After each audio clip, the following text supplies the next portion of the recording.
So listen up. 50 Cent just cracked open why Snoop Dogg suddenly went ghost the second the Diddy documentary hit Netflix, and this gets real unsettling fast. What I uncovered is way darker than anyone was ready for. And now multiple sources are whispering that Snoop might not be as clean as his image suggests, maybe even messier than Diddy himself. Yeah, that sounds wild, but stay locked in because the receipts coming up are straight chaos. You clicked this video because Snoop's silence felt strange, right? Trust that gut because you weren't wrong at all. Right after Diddy, The Reckoning shot to #1 on Netflix in both the US and the UK. Snoop Dogg flatlined online. No Instagram, no tweets, no random posts, nothing at all. For someone who usually lives on social media, that kind of shutdown looks real funny. In this video, we're breaking down exactly why Snoop disappeared the moment Diddy became the main topic everywhere. Second, insiders who say they were present are making jaw-dropping claims that Snoop moved in the same circles and situations as Diddy, raising serious questions. Third, there's evidence that's been sitting in plain sight for decades, ignored on purpose. And finally, we'll break down long circulating claims involving Kim Porter, where some say she witnessed moments between Snoop Dogg and Diddy that raised major red flags, according to those stories. Watch till the very end, because the last detail flips everything you think you know. Trust me. Celebrating his the Reckoning, Sean Combs' The Reckoning being not only #1 in the US, but now #1 in the UK. And he posted some flowers, and y'all know 50 love being funny. Before we go deeper, you have to understand how tight Snoop and Diddy really were, because this wasn't random at all. When 50 Cent's documentary dropped, it instantly became Netflix's biggest topic, with people everywhere discussing Diddy's alleged behavior, victims speaking out, and disturbing party stories being laid out in full. This context matters more than anyone wants to admit. Just so you know, Puffy's sons and my sons have been best friends since they were 6, 7 years old. I didn't make it happen and Puffy didn't make it happen. One night I was at my house and Puffy's son was over about like 9 o'clock and I'm like, "Cuz, what time you going home?" And he like, "I'm spending the night." I'm like, "Did you tell your dad?" He like, "Nah, my mom dropped me off." So Kim, rest in peace, was connecting my kids with Puff kids, and they formed a friendship and a bond. When Justin went to UCLA, my son went to UCLA. When Christian was rapping, my son was rapping. When he was modeling, they was flying over the world together. So they forged a friendship and a brotherhood that me and Puff always had. This part gets heavy, real heavy, because while everybody else was reacting, posting clips, dropping opinions, and debating nonstop, Snoop Dogg said nothing at all. Pure radio silence. For a guy who usually has something to say about every move in hip-hop, that quiet was loud, real loud, and honestly pretty strange. When the whole world is talking and you vanish, people start side-eyeing the situation fast. Now peep this. Snoop actually went on TV and explained how close the families really were. He said his sons and Diddy's sons have been tight since they were around 6, moving together like one unit. He talked about family hangouts, play dates organized by Kim Porter, and how their lives stayed in sync. Same schools, same paths, even similar creative moves later on. These families weren't distant at all. They were locked in on every level. So here's the real question. When someone that close gets exposed over serious allegations, and your first move is to disappear completely, what does that really say? So what does that really tell you? If someone's truly innocent, wouldn't they step up and say something, anything at all? You, nephew, take that top card. When I die, I want my last words to be, "I did it."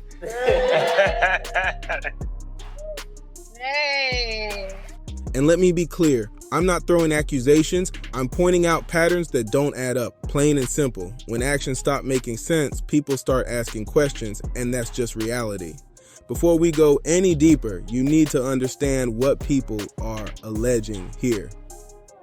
We're talking about claims involving wild party environments, situations that allegedly crossed serious lines, and stories saying Snoop was present during moments that now look questionable in hindsight. Suge, happy to have you back, my man. Man, I ain't went nowhere. I'm closer than you think. Yeah, man, I had to run it back. I mean, the people rock with you, so, it was only right, man. So I gotta ask you, because over the years, man, there's been a lot of confusion. When Tupac got shot in Vegas, was Snoop at the hospital? So Snoop didn't go nowhere near the hospital. So when it happened, as you know, for some strange reason, but now we know the real reason, Snoop did not attend the fight with us or the club, the after party at Club 662. And what's so crazy about that, we thought it was strange that he wasn't there. This is the first one he didn't attend. And according to Warren G and everybody else, now we know why he didn't. But to get straight to the point was this. I was at my house in Vegas, and I started calling Snoop, telling him, hey, what's up? Like it's something wrong with this situation. Pac in the hospital, come holler at him, come check on him. So he drove down, and I was at the house waiting on him. And Tupac's mother was at my house. There are even darker claims floating around that suggest involvement in serious wrongdoing, which is heavy stuff. So we're sticking strictly to what's being said, not facts, just allegations. If this feels like too much, it's okay to tap out now. But if you want to see the full picture, stay with me. Now let's rewind and look at Snoop's behavior over the years, because once you notice these patterns, it's hard to ignore them. Remember when Diddy went on TV and said, "When I die, I want my last words to be, I did it." Go back and watch Snoop's reaction in that moment. That awkward smile hits different now, like he knew exactly what was being implied. People are rewatching that clip and seeing it in a whole new light. It feels like an inside moment between two people who share something unspoken, and honestly, it's unsettling. And trust me, this only gets deeper, way deeper.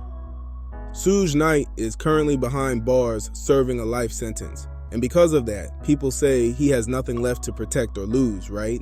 That's exactly why his recent claims hit so hard. Suge just dropped a story about the night Tupac was shot in Las Vegas, and it caught a lot of people off guard fast. According to him, Snoop was originally supposed to be right there with them at the Mike Tyson fight that night. Tickets ready, plans locked in, everything set. But then, out of nowhere, Snoop allegedly backed out at the very last minute. No fight, no club afterward, no appearance at all. Suge claims this was the first major event Snoop ever skipped with the crew, which makes the timing look real strange. Then Tupac gets shot, ends up in the hospital fighting for his life, and Snoop still doesn't show up, not even then. Yo, and Death Row, y'all don't love us. Y'all don't love us. All on the record, dancing, come to Death Row. But I was like, damn, we on the same record label. I know these people are really thinking like we are like Coast, West Coast. We got beef with the people we got beef with, but we could go anywhere in the country because we are America's most wanted. Suge says he was back at his Vegas house calling Snoop nonstop, telling him, "Pac's in the hospital, pull up and check on him." When Snoop finally came through, things got even more uncomfortable.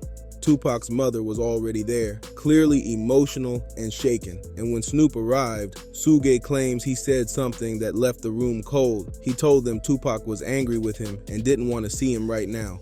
That moment still has people questioning everything. Then things reportedly spiral even more. According to these stories, Snoop allegedly started crying and even got physically sick, like full-on throwing up. Can you hold it up a little bit more? Let me see how that.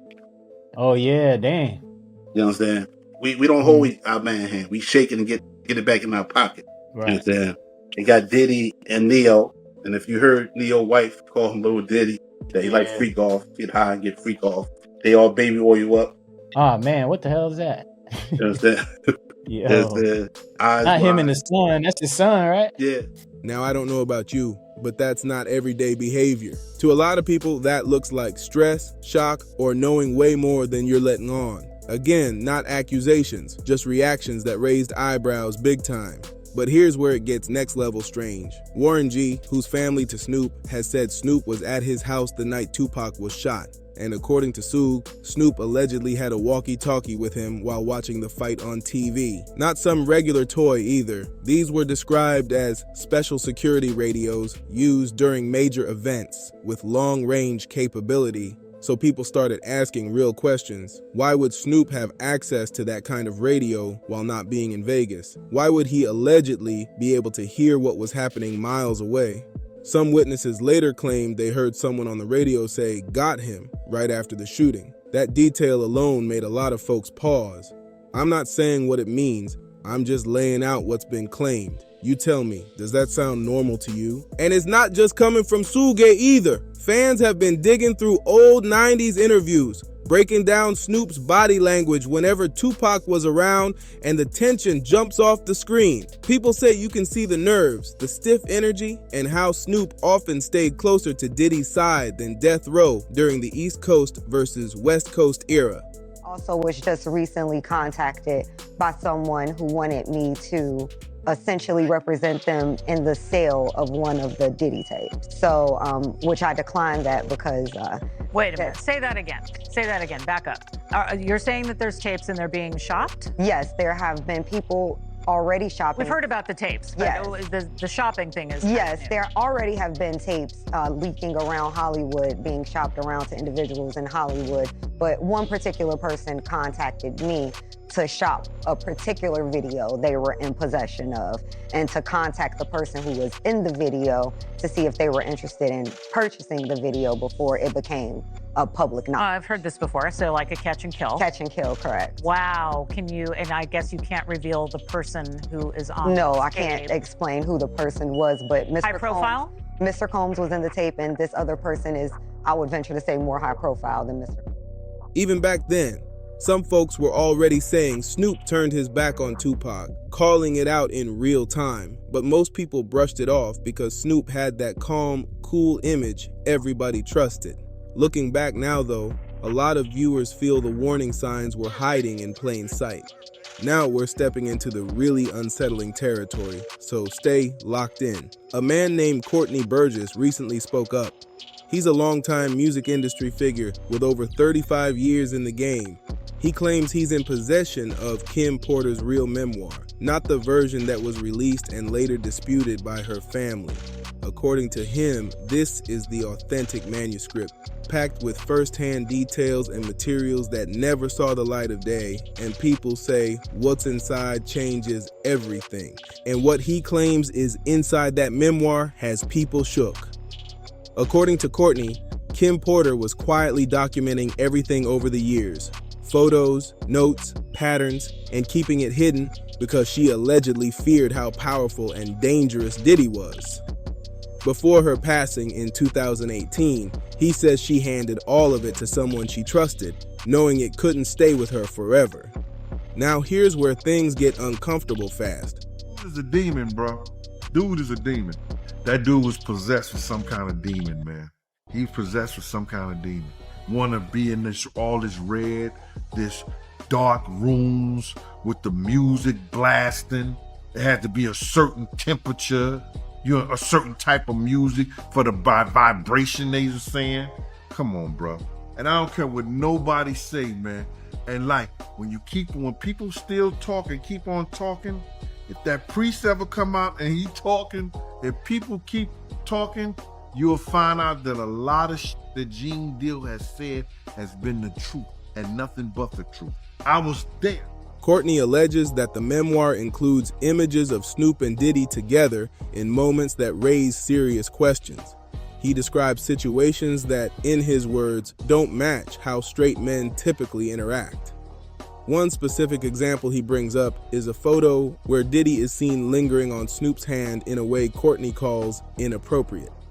He stresses these weren't quick greetings, but extended contact that felt personal and intentional. During the interview, redacted images were shown, with faces covered, but Courtney claims the body language alone told a different story. He summed it up bluntly, saying men don't usually hold hands like that, they dap and move on. According to him, these images suggested something else entirely, and that's why this part of the story has people talking non-stop. Everybody knew that Snoop Dogg, not again, mentioned him in December of 2020, but everybody beat the hell out of me. Screw you, that can't be true. What the hell do I know, right? And then recently it just came out again that Snoop Dogg got accused of trafficking children. And what did everybody do? Ooh, Snoop Dogg is at the halftime. I'm going to the halftime. There are also claims that Kim Porter documented images involving Diddy and other male celebrities, including names like Neo and Andre Harrell, in moments people now describe as questionable. According to these stories, everything was allegedly saved and carefully stored by Kim before her passing, which is why this is resurfacing now in such a loud way.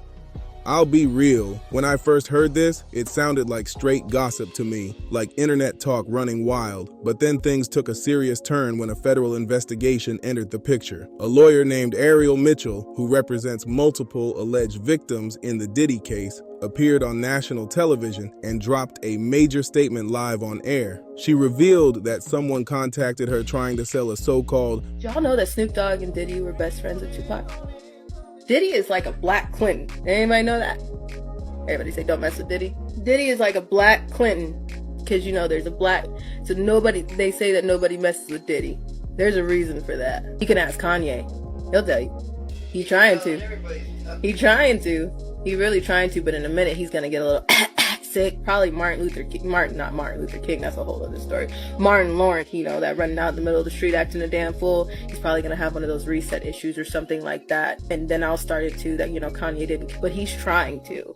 But then, programming breaks and then it clashes and then, freak off tape connected to Diddy. And here's the part that stunned everyone. She claimed the other person in that video is even more high profile and more famous than Diddy himself. Mitchell said she's seen still images from the footage and confirmed the other individual's face is clearly visible. She added that the video was recorded at Diddy's Atlanta home and stressed that it doesn't appear the other person was aware they were being recorded, which raised even more serious concerns. She explained it looked like someone was being secretly recorded without clear awareness and confirmed the footage was graphic in nature. Legally, she said she cannot name the other celebrity involved, but online chatter exploded after that interview. Multiple sources began repeating the same rumor, claiming the mystery person is Snoop Dogg all around the same time. And people keep pointing to the timing, saying it raises eyebrows. Kim Porter passed away suddenly in 2018 from pneumonia at just 47 years old, and fans keep questioning how someone that healthy could be gone so fast while allegedly holding sensitive material. That coincidence alone has people uneasy and asking hard questions. Now let's get into what people who say they were actually present have claimed, because these aren't just random comment section theories. Gene Deal, who worked as Diddy's personal bodyguard for years, has spoken publicly about what he says he witnessed. He described Diddy in extreme terms, claiming dark energy around certain parties, specific music, controlled environments, and ritual-like behavior. Gene even mentioned seeing spiritual figures involved in strange practices during those gatherings. These are his claims, not proven facts, but hearing it from someone that close definitely shook people up. Gene also described a moment that still haunts people who heard it. He said Diddy grabbed a white dove from a cage and tossed it into the air, but instead of flying, it dropped straight down. No lift, no movement, just fell to the ground. Gene said he'd never witnessed anything like that in his life, and the room went cold fast. Moments like that are why people say those gatherings felt off in a way that's hard to explain.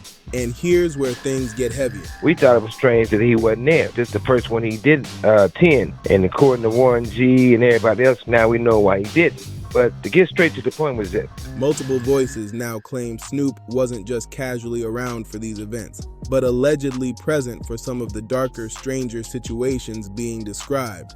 Not a random guest, not popping in for regular parties, but allegedly closer to the inner circle than people realized at the time. These are claims, not facts, but they've been circulating louder than ever.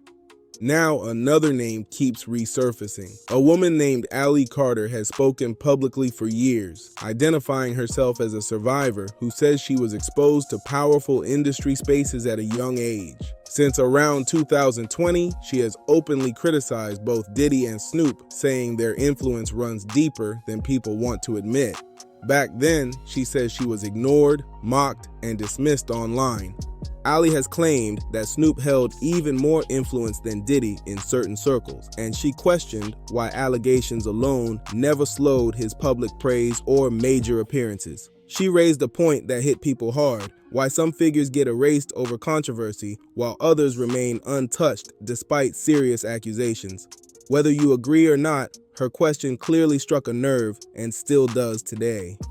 So why do we pick and choose who gets canceled based on how loved or protected they are? Yeah, man. I mean, I had to bring you back. This documentary got everyone talking, man. A lot of people want to know why you wasn't in it, man. Well, first and foremost, I thought I was going to be in the documentary at first until I started talking to that director. I think her name is Stapleton. I don't know her name. I don't know, man. Me and 50 talked like 45 minutes. The producers had been calling me and everything. So this one night, 50 called me up and, they got him on the phone. Me and him was just talking. We was talking about old time shit, sit down with Black Hands, sit down with, with Puff Kids, the whole Puff situation, and this documentary that he's gonna be doing. You know what I'm saying? So I told him that I was going to, have Kirk and Tim. Kirk would be the one who talk about the business part of it. Tim would be the one who talk about the growing up phase with Diddy and everything and over there working in the record industry with him and stuff like that. They was like family. And I was gonna talk about, the street stuff, what was going on with Bad Boy, with the security, with Wolf, with the city college, with the time that I knew about when I was with him up until about early 2004 or something like that. But basically the streets and then the traveling with him and the atmosphere and everything. And then go back into the Notorious Big stuff with the Tupac and the whole 9 yards, all the stuff that I knew.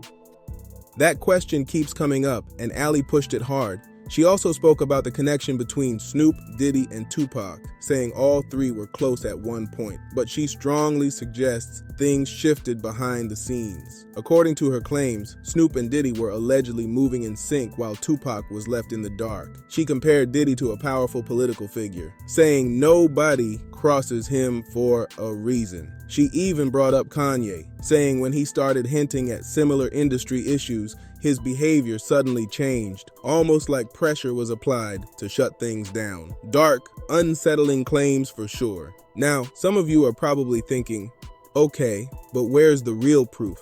And that's a fair question. Here's why people are paying attention.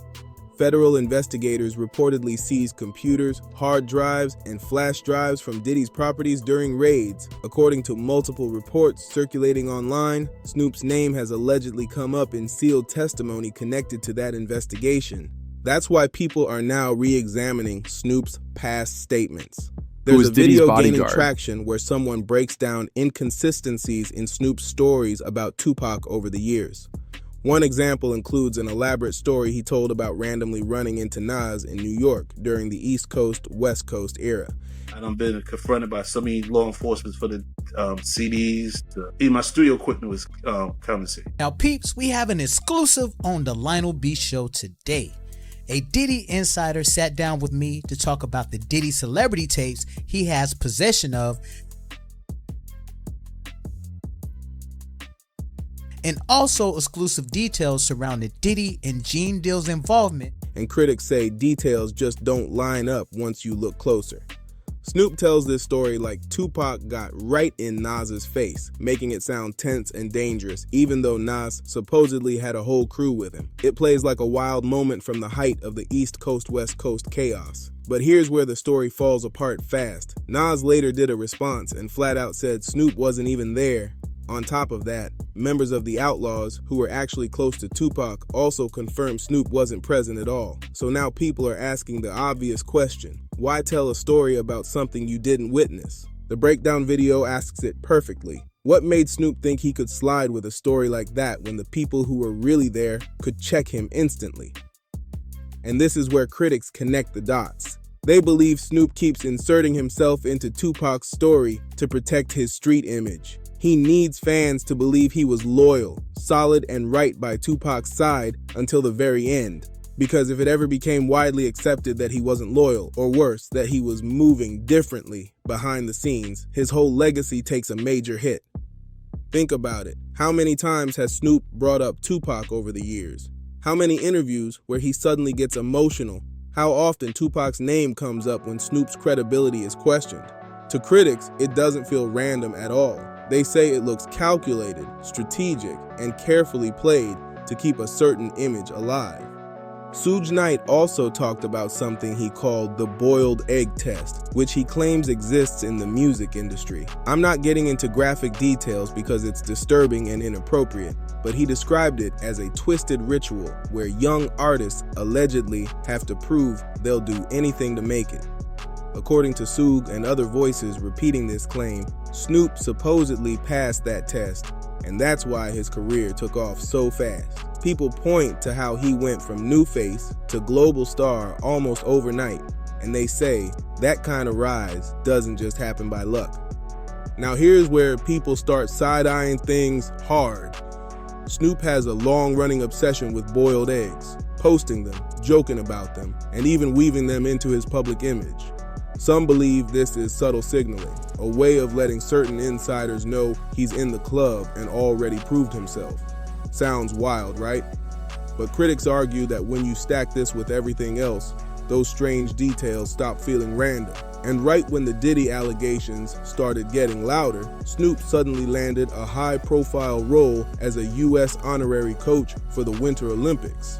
To skeptics, that timing feels way too clean, like a carefully placed distraction meant to shift the spotlight fast. Convenient timing, right? Suddenly Snoop lands a massive public spotlight, glowing headlines everywhere, and people praising how fun, chill, and lovable he is. To critics, it looks like the perfect smokescreen while uncomfortable questions quietly circle. Then he's popping up nonstop. T-Mobile ads, The Voice, NFL coverage, pure family-friendly vibes on full blast. Some people say that feels like a calculated PR run, stacking goodwill early in case things turn ugly later.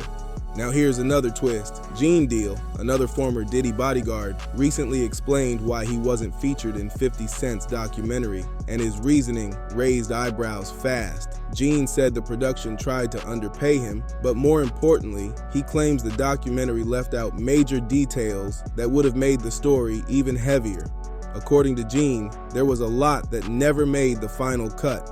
Gene also said that during conversations about who was really involved behind the scenes, Snoop's name kept surfacing. He specifically brought up the City College tragedy from 1991, where 9 people lost their lives at a Diddy-linked event. Gene implied the full story involves more individuals than what's publicly discussed and suggested some people knew more than they ever admitted. He also claimed federal investigators have been quietly gathering evidence for years, with sealed testimonies naming specific celebrities, and hinted that more legal actions could still be coming.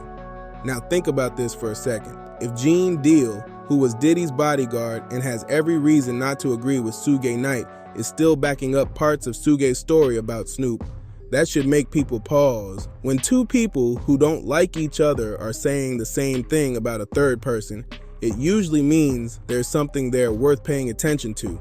Industry insiders often speak in code to avoid saying things outright. They use phrases like sitting in the director's chair or being on the director's lap, which are described as references to compromising situations that allegedly fast-track careers. Multiple witnesses claim Snoop's rise lined up right after moments like these, going from just another rapper to being everywhere overnight. Major deals, major platforms, and serious protection followed fast. And let's be real, you don't get that level of protection for no reason. You don't become untouchable unless you're connected to something bigger. That's what these sources keep repeating. They say Snoop wasn't just someone who got caught up and walked away, but someone who allegedly became part of the system itself. According to these claims, he didn't just survive it, he benefited from it. So now, with all that laid out, it's time to bring everything together. So why did Snoop Dogg really vanish the moment 50 Cent's documentary dropped? Here's what people say we know so far. Federal investigators reportedly seized video evidence from Diddy's properties. A lawyer publicly confirmed that tapes exist involving other celebrities who are said to be even more high profile. Multiple independent sources keep naming Snoop in connection to those claims. Kim Porter is also said to have documented her observations about Snoop and Diddy before her sudden passing, which only adds to the mystery. And as industry insiders finally start speaking up, Snoop's response has been one thing only: total silence. Now let's be honest for a second. When someone is innocent and serious allegations start flying, most people speak up fast. They defend themselves, release statements, and call lawyers immediately. But Snoop hasn't done any of that. No public denial, no legal threats, no explanations, just disappearing completely. That silence is what people are reacting to the most because it feels louder than any words ever could. Think about Snoop's usual energy. He's normally online every day, cracking jokes, commenting on drama, and giving his take on everything in hip-hop.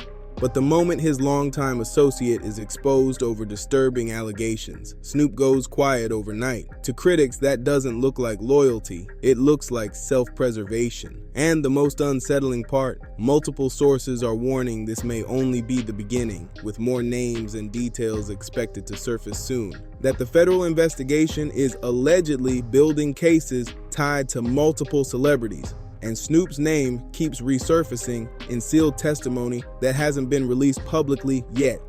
People believe 50 Cent knows more than he's saying, which is why he made the documentary in the first place. That's also why he's been dropping cryptic posts about Diddy for years, and why some think Snoop went quiet, because he knows 50 has real receipts. Look, I get it, this is a lot to take in, trust me. Putting this together is heavy, but these conversations have to happen. We can't keep shielding famous people just because we like their music or grew up watching them on TV. If these allegations turn out to be true, and many signs suggest investigators are taking them seriously, then people feel Snoop may have been playing a role for decades, presenting loyalty to Tupac while allegedly moving differently, selling a laid-back image while possibly hiding darker connections. So now I want to hear from you. Do you think Snoop is hiding something? Do you believe his name could come up in future indictments? And if any of this is proven true, how should fans respond after supporting him for so many years? Drop your real thoughts in the comments below. I really read every single comment, and I honestly want to know how you feel about all of this.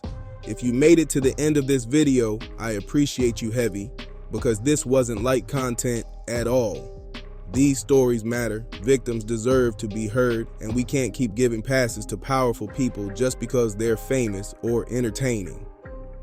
Make sure you subscribe to Dripzine, turn on notifications, and stay locked in, because this story is nowhere near finished. New details are coming out daily. More people are speaking up, and the federal investigation is still active right now. This could turn into one of the biggest scandals hip-hop has ever seen, and we're literally watching it unfold in real time. Before you go, like this video, share it, and drop your thoughts in the comments so more people can see and join the conversation. And don't forget to click the Hype This Video button. It's free, and it really helps push this to a bigger audience. Stay alert, stay smart, and I'll catch you in the next one.